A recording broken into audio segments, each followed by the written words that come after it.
at any price, and I don't blame him, you know.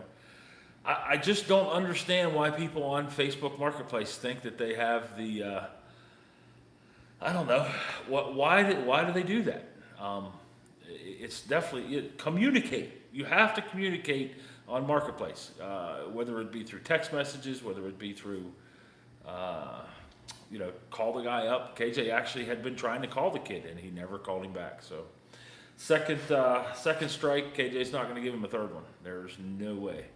KJ even swapped the wheels and tires over, put the aluminums back on it, and put the cap back on the truck. Got it all cleaned up, and yeah, he's not very happy.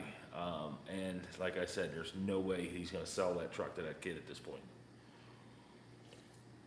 So Pam sitting here, like we talked about, KJ got it back together. We did make it run tonight, and in the midst of making it run, found out that the intake is leaking, and with that intake leaking, that now means that I've got to seal that back up. So he pulled the intake back off of it. That's where it's sitting there now. The intake is off of it.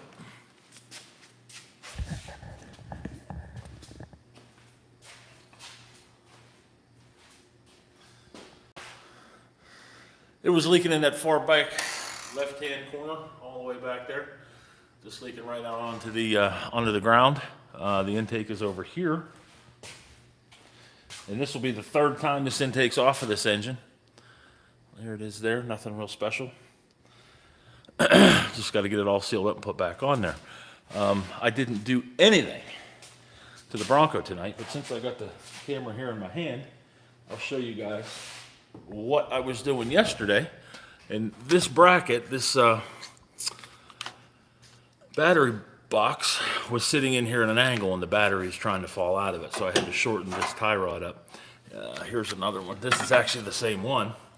You can see how that tie rod there sets where that thing is at. And these brackets, these battery boxes are out of OBS Fords, but they're heavy duty. They bolt in nice, they don't rot out, and that's what it kind of looks like. We just moved this so it's all hooked up still.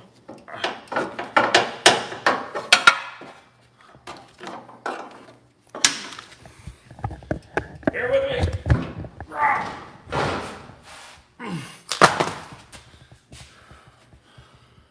So, just roughing it in there, but I got that shortened up.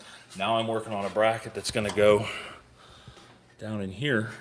I can't see anything that I'm showing you guys, but it's going to go down in there. Yeah, it sucks. This bracket right here. It's going to help support that battery box.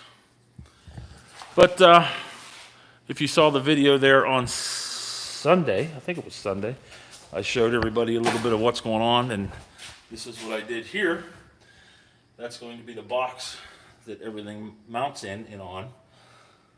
I got to make some feet for that thing and get it up level.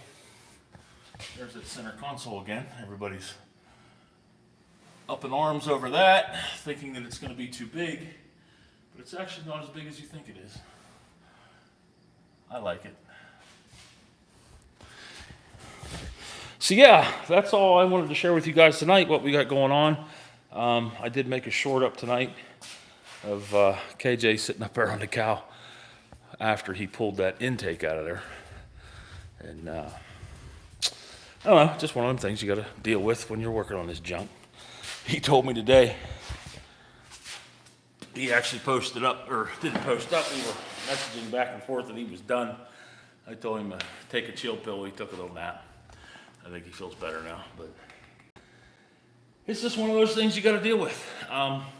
We tried to get this thing, when we did get it started, it didn't have any oil pressure. Turns out it had a bad connection, 1986 wiring, right?